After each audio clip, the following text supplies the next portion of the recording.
రాష్ట్రంలో అనధికారికంగా కొనసాగుతున్న ప్రైవేట్ సెక్యూరిటీ ఏజెన్సీలపై చర్యలు తీసుకోవాలని సెక్యూరిటీ అసోసియేషన్ ఆఫ్ తెలంగాణ ప్రభుత్వానికి విజ్ఞప్తి చేసింది. రాష్ట్రంలో సుమారు 840 సెక్యూరిటీ ఏజెన్సీలు ఉండగా తమ అసోసియేషన్ పరిధిలో 200 ఏజెన్సీలు ఉన్నాయని అసోసియేషన్ అధ్యక్షుడు శ్రీకాంత్, చైర్మన్ డిఎస్ రెడ్డిలు చెప్పారు. ఇక ప్రభుత్వం నుంచి ఎలాంటి అనుమతులు తీసుకోకుండా ఇష్టానుసారంగా సెక్యూరిటీ సర్వీసెస్ అందిస్తున్న సంస్థలపై చర్యలు తీసుకోవాలని కోరారు.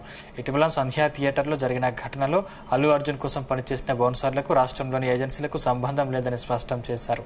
ప్రణాళికబద్ధంగా జరగాల్సిన సెక్యూరిటీ సర్వీసెస్లను ఇష్టానుసారంగా నిర్వహించడం వల్లే ప్రమాదం చోటు చేసుకుందని అభిప్రాయం వ్యక్తం చేశారు.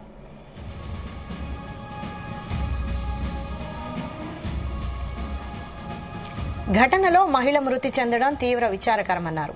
సెక్యూరిటీ ఏజెన్సీ వ్యవస్థపై నగర పోలీస్ కమిషనర్ సివి ఆనంద్ వెల్లడించిన అంశాలపై తమకు ఎలాంటి అభ్యంతరం లేదన్నారు. గుర్తింపు లేకుండా కొనసాగుతున్న ఏజెన్సీలపై చర్యలు తీసుకోవడంతో పాటు వేలాది మందికి ఉపాధి కల్పిస్తున్న ప్రైవేట్ సెక్యూరిటీ వ్యవస్థకు తోడ్పాటును ఇవ్వాలని కోరారు.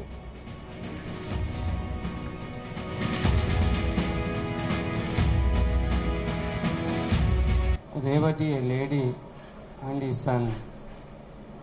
The lady is expired. His son is seriously injured because of the stampede at Sandhya Theatre, attributing to the bouncers' duties and responsibilities.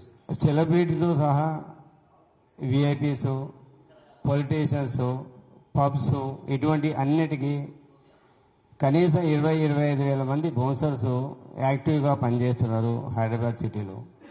దేశమంతా కూడా ఇంకా ఇంతకంటే ఎక్కువనే ఉంది. డెఫినెట్గా వాళ్ళకు సెక్యూరిటీ, విఐపీస్ కానీ సెలబ్రిటీ కానీ క్లబ్స్ వాళ్ళందరికీ సెక్యూరిటీ అవసరం ఉంది. అక్కడ 2 ఆప్షన్స్ ఉన్నాయి. ఒకటి గవర్నమెంట్ ఇవ్వాలి, లేకపోతే ప్రైవేట్లో పెట్టుకోవాలి. ఎప్పుడైతే ప్రైవేట్లో పెట్టుకుంటామో బౌన్సర్స్ అనే వ్యవస్థ ఈరోజు ఎవరైతే పెడుతున్నారో, ఏజెన్సీస్ ఎవరైతే ఇన్వాల్వ్ అవుతున్నారో వాళ్లకు బౌన్సర్స్ ఎందుకు పెడుతున్నారో ఒక ప్రాఫిట్ చేసుకోవడానికి తప్ప చేస్తున్నారు.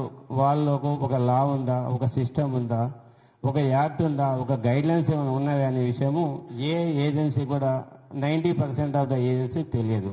కాబట్టి ఈ విషయంలో ఇప్పుడు మన జరిగిన విషయం లోపల వాళ్ళు ఏ ఏజెన్సీ కూడా ఇన్వాల్వ్మెంట్ కాలేదు. నాకు తెలిసినంత వరకు వాళ్ళు డైరెక్ట్గా వేరే వాళ్ళ త్రూ ఈవెంట్ మేనేజర్ త్రూ పెట్టుకున్నారు. ఈవెంట్ మేనేజర్స్కు ఏ లైసెన్స్ ఉండదు. కాబట్టి ఈ విషయం కొంచెం గవర్నమెంట్ లెవెల్కి వెళ్ళిన తర్వాత దాన్ని లెజిస్లేషన్ చేయాల్సి వస్తుంది. అప్పుడు సిస్టమ్ అంతా బాగా అవుతుంది. Thank you. I'm DS Reddy, president, security association Telangana.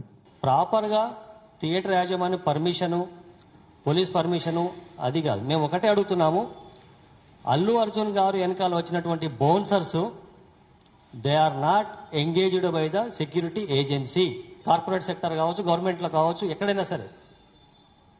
అందుకనే మీకు రిక్వెస్ట్ చేస్తున్నాను గవర్నమెంట్కి, ఒక యూనిఫామ్ అనేది డిక్లేర్ చేయండి.